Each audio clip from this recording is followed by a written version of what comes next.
Hey everyone, welcome to another episode of Leadership Now with me, Dan Pontefract. Guess who's knocking at the door today? Oh my gosh, how excited am I?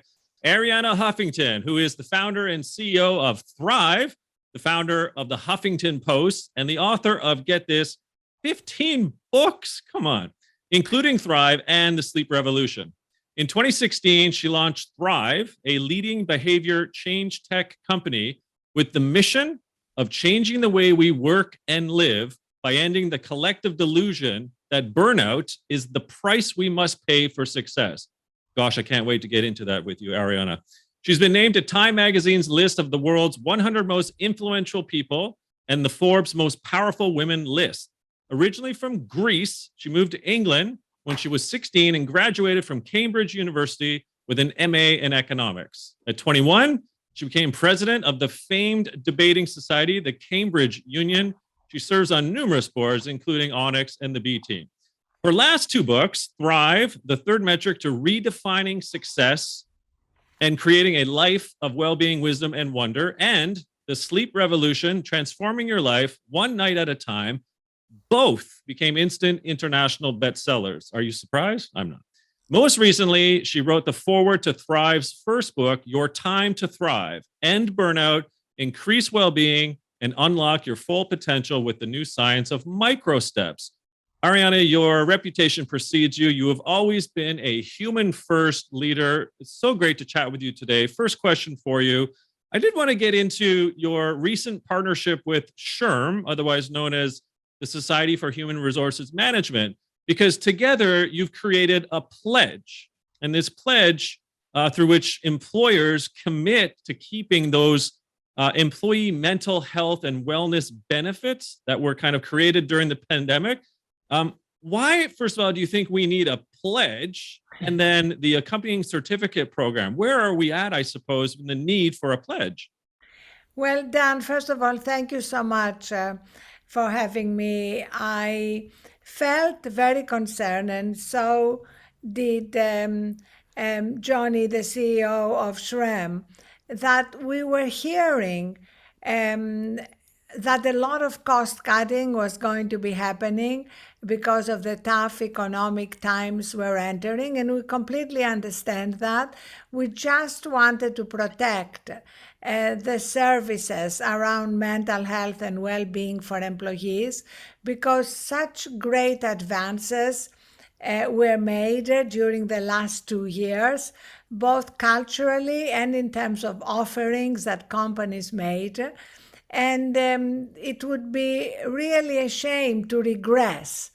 And because of the uncertain, challenging economic times, find ourselves going back on the progress we had made, especially during a time, Dan, that, as you know, um, we are seeing the mental health crisis being exacerbated. Mhm. And we felt that, especially in challenging times, we need to double down on supporting employees in terms of their well-being and mental health. And we reached out both to Fortune 50 companies and to high growth startups because we are seeing, hiring freezes, layoffs everywhere. And we had an incredible response. I sent the first emails out during Memorial Day weekend. And here we are today with over 80 companies, including Walmart and AT&T and CVS Health and Levi's and Salesforce and amazing startups like Aura. I'm wearing my Aura ring to track my sleep, and Brex, etc. So we love the response and the fact that this is an ongoing campaign, Dan. Other companies are joining today on the website, and this is something that SHRM is going to monitor and support companies during these much more uncertain and challenging times. Well, it's an amazing initiative, which sort of begs the opposite question, I suppose, right? Which is, um, how much further do you think we have to go in terms of those senior leaders and the mindsets when it comes to concepts such as mental health and mindfulness and well-being and the resulting cause, somewhat obviously, of burnout. I mean, I guess, Arianna, what stage do you think we're at today when it comes to sort of corporate America, of that awareness, and where, I mean, the pledge is so amazing, but where else do we need to go next? Like, what would you say is our action plan? I actually think, Dan, that we have a once in a generation opportunity to redefine how we work and live, to redefine productivity, to recognize that when we prioritize employee well being and mental health, we actually improve business metrics. That Mm. it's not like there is a trade off between the two. And I know you talked to Tony Bates, the CEO of Genesys that we've partnered with, but Tony has written a whole book on the subject, Yeah. Empathy in Action. And we've recognized together in our work that when you make sure that your employees are feeling seen and heard and respected, and you help take care of their well being, customer success improves. The employee experience and the customer experience are very interconnected. I couldn't agree more. In fact, one day maybe I'll share with you one of the graphics I come up with recently, which is sort of the infinite loop. And in that infinite loop, on the left-hand side is employee experience. On the right-hand side is customer experience. And at the intersection in between the two is the human experience. If we recognize the fact that as an employer that we have human beings that ultimately are our employees, yet we're also serving human beings as the customer. Perhaps maybe that's the way in which we should look at this equation. What do you think? I love that. I want to see it. Will you send it to me? I will. I will most definitely. Okay, now speaking of Genesis and Thrive, so you've jointly recently introduced a kind of a unique, innovative solution that's enabling organizations to embed the well-being tools directly in the workflow, so workers ultimately can de-stress, or they can reset, or they can recharge in real time. I think this is uniquely innovative because, I mean, you're using technology to help employees see, like, we're here for you. We know that this can be stressful, whether it's a customer service agent responsibility role or what have you. Tell us a bit about the partnership with Genesis and Thrive and what this product really does. So, Dan, as you know, contact center agents are particularly stressed. Attrition among contact center agents is double other attrition. And yet, there is a simple solution that we came up with our scientific advisory board based on the latest neuroscience, that while stress is unavoidable, cumulative stress, which is the killer, is avoidable. Mhm. So it takes 60 to 90 seconds to course correct from stress, to move from the sympathetic, the fight or flight nervous system, to the parasympathetic. And as a result, we created these resets, which are 60-second videos, or if the contact center agent is only on audio interventions that ask the agent to take 60 seconds to take conscious deep breaths, or to Mm. remember what they're grateful for, or to get up and stretch.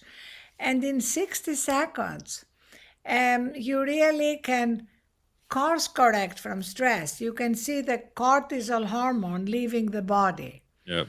And it's amazing to see the result that that has, both on the stress of the agents and on the customer experience. Because when you are stressed, how can you possibly be the best version of yourself?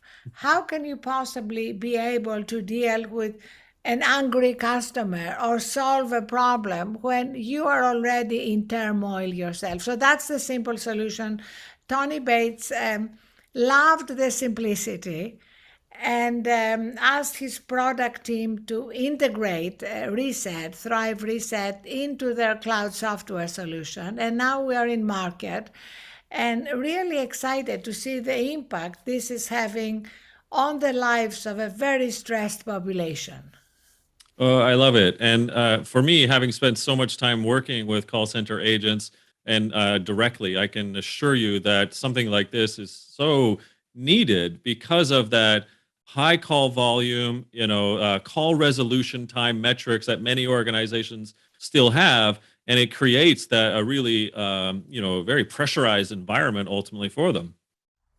Yes, in fact, Genesys hosted an event today that I was speaking at, and a lot of leaders overseeing contact centers were talking about the shift from focusing on just efficiency metrics to focusing on employee experience and customer experience metrics. It's a whole shift where we bring humanity and technology together.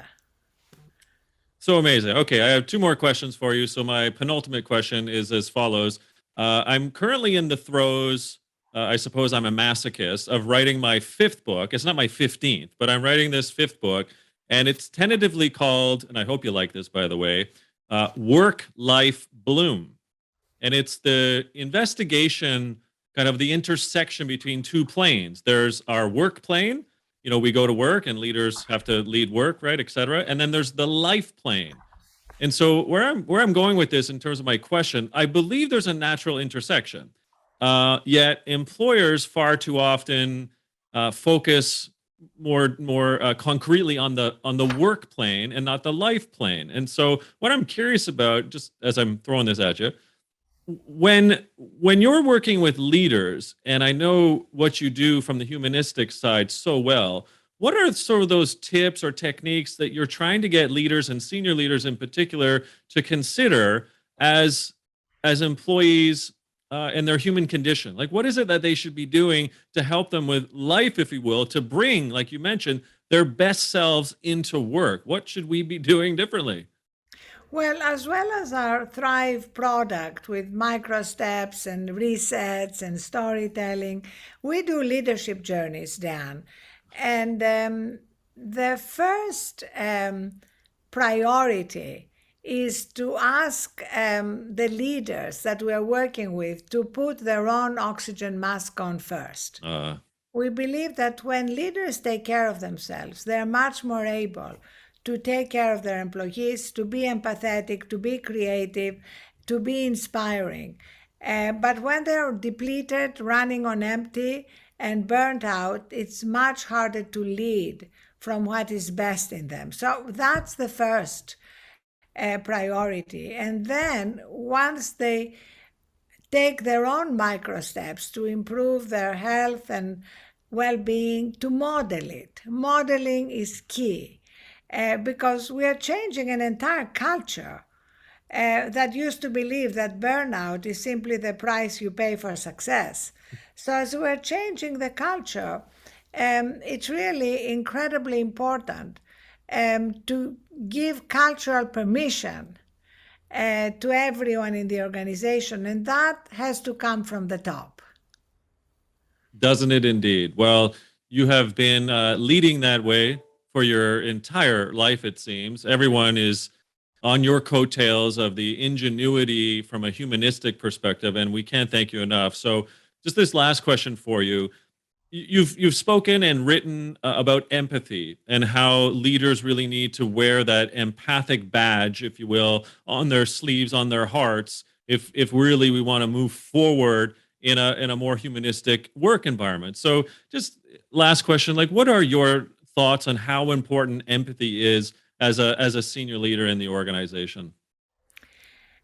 I believe empathy is key. It really is the fuel. It's a business strategy. Mm. We shouldn't think of it as a warm and fuzzy quality, but as something that can transform the culture of an organization. And now we know that a culture is in a way the immune system of a company. It's like if a culture falls apart, everything else soon follows, as I saw clearly when I was on the board of Uber. So when we recognize the importance of empathy in building a sustainable, caring culture. We can prioritize it, and it starts with leaders taking care of themselves so that they can tap into their empathy more easily. So wonderful. Well, talk about wonderful. This has just been a wonderful day for me. So glad to spend a little bit of time with you. We're all in your vapor trails in terms, as I mentioned, the way in which that you're resetting how we as leaders and organizations ought to be treating ourselves and obviously the employees and team members that we serve. Where can we find out more about all of your awesomeness, Arianna? Thank you so much. ThriveGlobal.com is the website. Also, LinkedIn, Arianna Huffington.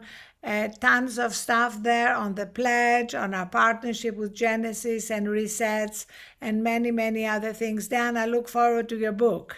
Oh, they're so kind. Everyone, this is just a joy today. Arianna Huffington, leader of all things human. Please check out everything you can about her and Thrive Global. Thanks, everyone.